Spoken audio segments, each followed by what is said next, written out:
कि ये लोग जब हिमाचल जीत जाते हैं तो चुनाव आयोग सही हो जाता है, ईवीएम सही हो जाता है। जब ये लोग दिल्ली हार जाते हैं, महाराष्ट्र हार जाते हैं और बिहार हारने की जब इन लोग को हताशा सता रही है तो इस तरह की बात करते हैं। अगर एसआईआर, मैं आपको बता देना चाहता हूँ कि चुनाव आयोग का काम निरंतर चलता रहता है। हर साल 25 जनवरी को वोटर बनाए जाते हैं जो भी 18 वर्ष के हो जाते हैं, तो चुनाव आयोग का निरंतर काम चलता रहता है। और ये लालटेन युग नहीं है, ये एलईडी युग है। यहाँ घंटों का काम मिनटों में होता है। देश में विकास अगर कोई कर सकता है तो एनडीए कर सकता है, बिहार में कर सकता है तो एनडीए कर सकता है, और मुजफ्फरपुर का भी विकास हो सकता है तो एनडीए ही कर सकता है।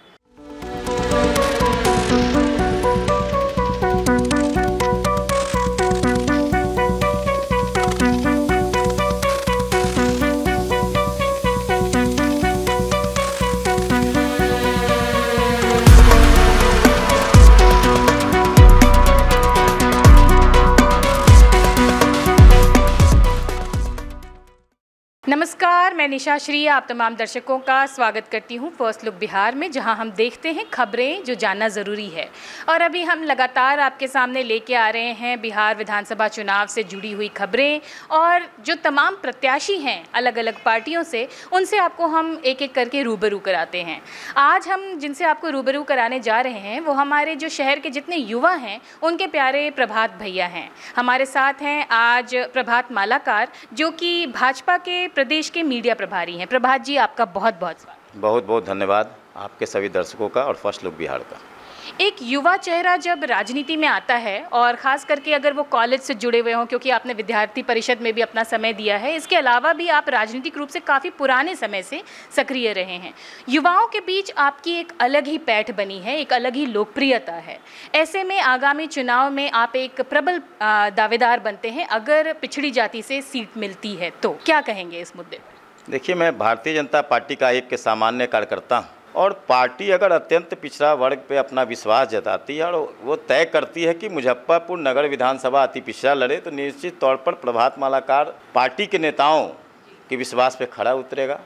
ये मैं आपके चैनल पे स्पष्ट करना चाहता हूँ। लेकिन 2025 का चुनाव कोई व्यक्ति नहीं लड़ रहा है, कोई दल नहीं लड़ रहा है, एनडीए लड़ रहा है, और एनडीए लड़ेगी और एनडीए जीतेगी भी। अभी हाल में ही हमने एक टीवी शो में स्मृति ईरानी को सुना, और स्मृति ईरानी ने कहा कि अगर कोई भाजपा ज्वाइन करता है और ख़ास करके अगर उसको मीडिया का प्रभार मिलता है तो पार्टी की तरफ से पूरा जोर होता है बहुत ज़्यादा पढ़ने का।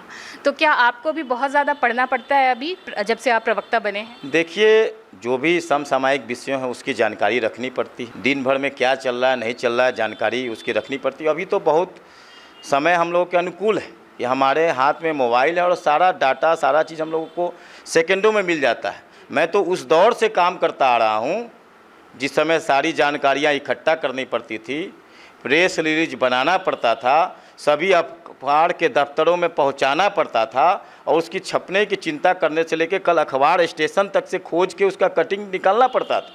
आज तो सब चीज़ अपने हाथ में मौजूद है। तो मैं उस दौर से गुजरा हूँ। मैंने 2001 में भारतीय जनता पार्टी के वार्ड के उपाध्यक्ष से काम शुरू किया, और मंडल में होते हुए, जिला में होते हुए, युवा मोर्चा में होते हुए, और लगातार मैं भारतीय जनता पार्टी जिला का 4 बार मीडिया प्रभारी और प्रवक्ता रहा, दोनों मिलाकर। तो निश्चित तौर पर एक से एक के दौर से मैं गुजरा हूँ, और उस समय का दौर और अभी का समय तो बहुत अनुकूल है। और चूँकि मीडिया प्रभारी का दायित्व बहुत बड़ा दायित्व होता है। मीडिया प्रभारी का दायित्व किसी भी कार्यक्रम के शुरू होने से पहले, कार्यक्रम होने तक और कार्यक्रम होने के बाद तक का होता है। नेता आते हैं, कार्यक्रम अटेंड करते हैं, भाषण देते हैं और चले जाते हैं, लेकिन मीडिया प्रभारी की चिंता कार्यक्रम कल होगा उसका कोऑर्डिनेशन, कार्यक्रम आज हो रहा है उसका कोऑर्डिनेशन, और कार्यक्रम के बाद उसका कल क्या न्यूज़ छपा, क्या अखबारों में छपा, किस चैनलों में चला, उसकी भी चिंता, जवाबदेही होती है। और मीडिया प्रभारी की बहुत बड़ी जवाबदेही होती है। उसका एक कथन जो है वो पार्टी का कथन होता है, मीडिया प्रभारी और प्रवक्ता का, तो इसकी तो जिम्मेवारी के साथ काम करनी पड़ती है। ये पूरी जिम्मेवारी के साथ काम करनी पड़ती है। और जैसा आपने बताया कि मीडिया प्रभारी होने का रोल कितना व्याप्त है और कितना ज़्यादा वास्ट हो जाता है इसको पूरी तरह से मैनेज करना, अगर वो पूरे प्रदेश के स्तर पर है।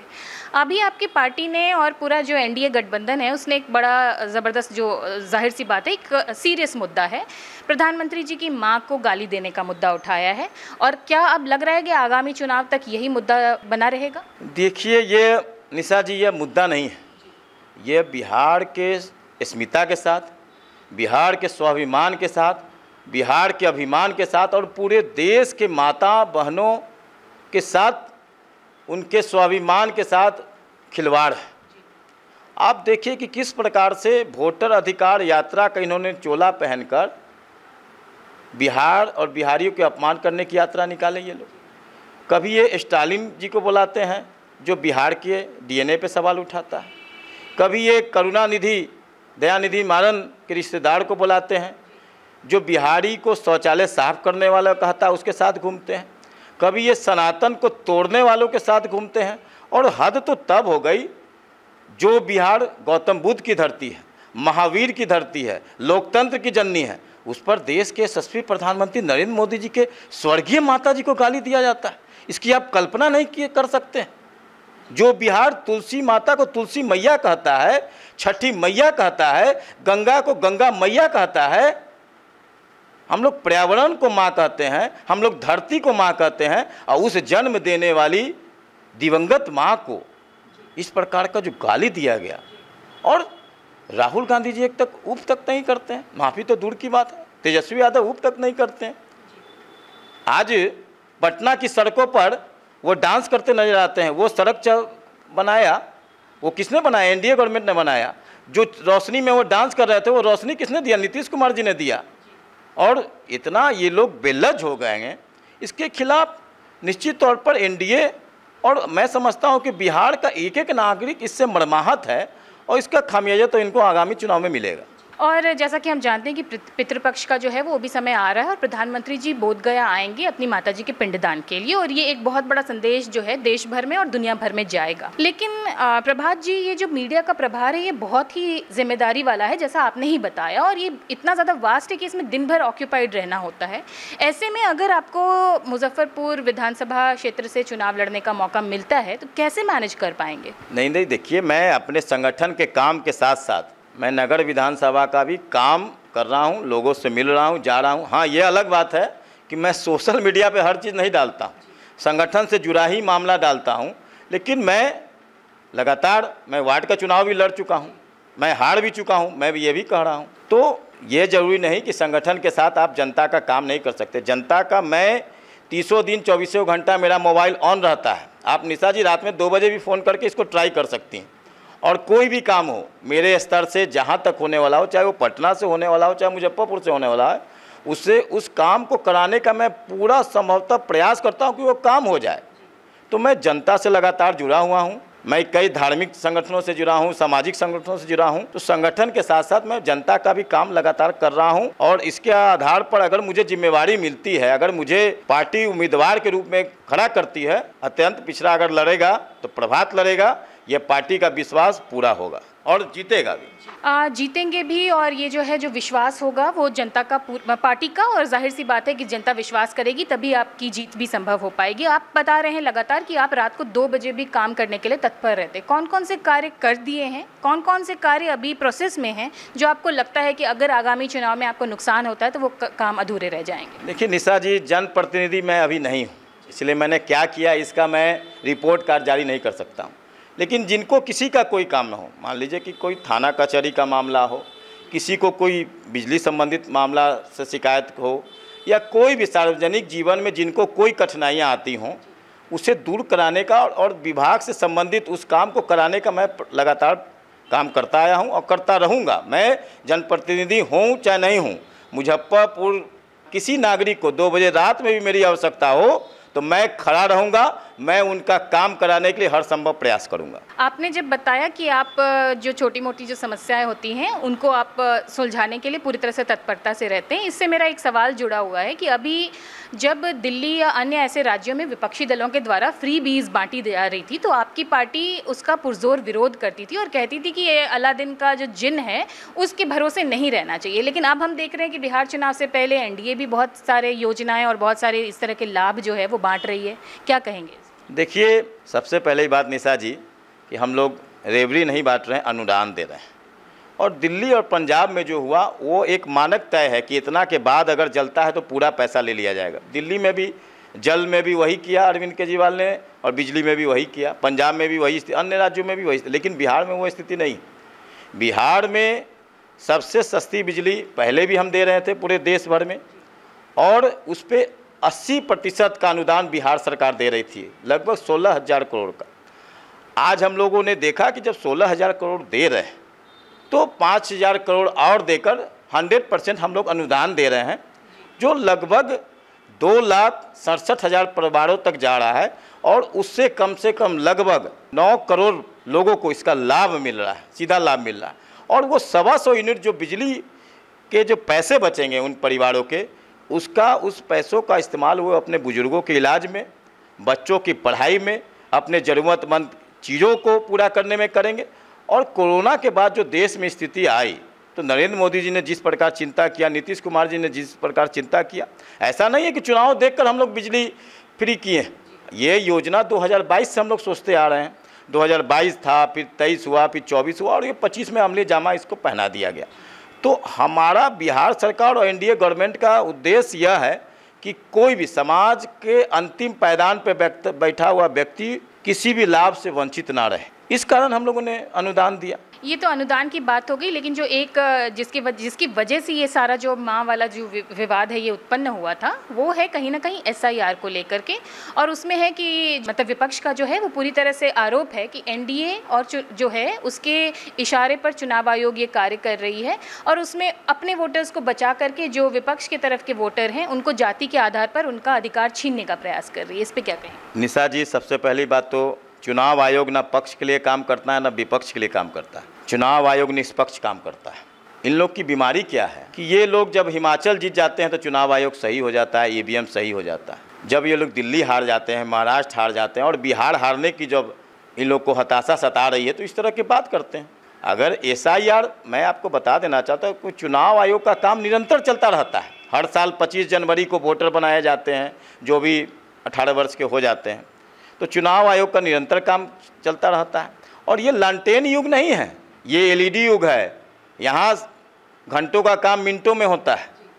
सारी सुविधाएं हैं, काम हो रहे हैं, पर्याप्त समय मिला। 30 सितंबर को अभी हुआ, इसके बाद अभी हम लोग ये जो है 30 सितंबर को फाइनल रिजल्ट। और ये लोग आरोप लगाते हैं नाम कटा। राहुल गांधी जिस महिला को खड़ा किए वो महिला का सच्चाई सामने आ गया। तेजस्वी यादव जिस दिल्ली के लोगों को खड़ा किए उसकी सच्चाई सामने आ गई। अगर 65 लाख लोगों का नाम कटा तो 1% 6,500 लोगों को भी तो आगे आना चाहिए।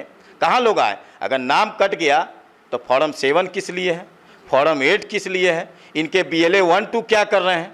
तो इसकी चिंता तो इनको करनी चाहिए ना। तो ये लोग जनता को भटकाने लटकाने के लिए लगातार इस तरह के मुद्दे उठाते हैं। ऐसा यार इनका कोई मुद्दा ही नहीं था। इनको था कि बिहार के लोगों को किस प्रकार से बरगला सके, तो सामने इनको एसआईआर दिख गया। चुनाव आयोग निष्पक्ष काम कर रहा है और देश में अभी तक पूरे विश्व का सबसे बड़ा अगर कोई आयोग होगा तो वो है चुनाव आयोग। 95 लाख लगभग वोटर हैं, 95 करोड़ लगभग इसके वोटर हैं देश में। उसके बाद सबसे ज़्यादा हजारों कर्मचारी वाला देश का चुनाव आयोग है।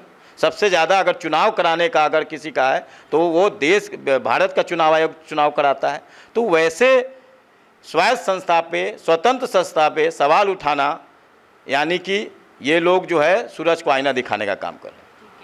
ये सूरज को आईना दिखाने वाली बात, और एक जो आपने कटाक्ष किया लालटेन और एलईडी का, वो भी जाहिर सी बात है कि जो दर्शक देख रहे हैं उनको ये कटाक्ष जो है वो बड़े अच्छे से समझ आया होगा। इसके बाद में एक सवाल, कंक्लूडिंग सवाल मैं आपसे पूछना चाहूँगी। पूरा प्रदेश का प्रभार तो आप पे है, लेकिन जो मुजफ्फरपुर में अगर आप देखें, मुजफ्फरपुर का आंकलन जो आपके नज़रिए से होता होगा, क्या लगता है आगामी चुनाव में क्या रहेगा? जनता का भरोसा आप फिर से दोबारा जीत पाएंगे? देखिए, अभी तो हमारी यहाँ हमारे विधायक नहीं हैं, नगरीय विधायक विजेंद्र चौधरी जी हैं। जनता ने उनको विश्वास करके जिताया। 5वें वार्ड के विधायक हैं, लेकिन मुजफ्फरपुर का जो विकास होना चाहिए था वो विकास साफ ही नहीं हुआ। बीच में हमारे 2 बार हमारे भी विधायक हुए, सुरेश शर्मा जी बने, नगर विकास मंत्री भी बने, कई सारे चीज़ को लाएं, लेकिन उसको जब अमली जामा पहचाने का समय आया तो वो चुनाव हार गए किन्हीं कारणों से, थोड़ी 5,000-6,000 वोट से हार गए। देश में विकास अगर कोई कर सकता है तो एनडीए कर सकता है, बिहार में कर सकता है तो एनडीए कर सकता है, और मुजफ्फरपुर का भी विकास हो सकता है तो एनडीए ही कर सकता है। लेकिन कोई फ़र्क नहीं पड़ा, हमारे विधायक नहीं थे तो यहाँ कैंसर अस्पताल आया, स्मार्ट सिटी में चयन हुआ, मुजफ्फरपुर रेलवे स्टेशन को, जंक्शन को विश्व स्तरीय जंक्शन बनाया जा रहा है। तो जो विकास होना चाहिए वो तो नहीं हुआ। उसके लिए निश्चित तौर पर यहाँ एनडीए का जब विधायक होगा तो मुजफ्फरपुर की उत्तर बिहार या बिहार का मान लीजिए औद्योगिक राजनीति और सांस्कृतिक राजधानी है, और इसके लिए अगर कोई काम कर सकता है तो एनडीए का ही कोई विधायक कर सकता है।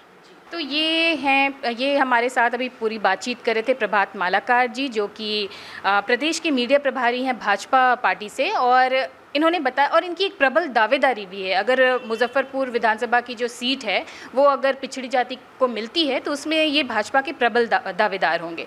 प्रभात जी, आपका बहुत बहुत धन्यवाद इन तमाम जानकारियों को हमारे साथ साझा करने के लिए। बहुत बहुत नमस्कार। तो अब दीजिए इस साक्षात्कार को यहीं पर देते हैं विराम। आप बने रहिए हमारे चैनल के साथ, इसी तरह से हम आपके सामने खबरें लाते रहेंगे। अभी के लिए धन्यवाद।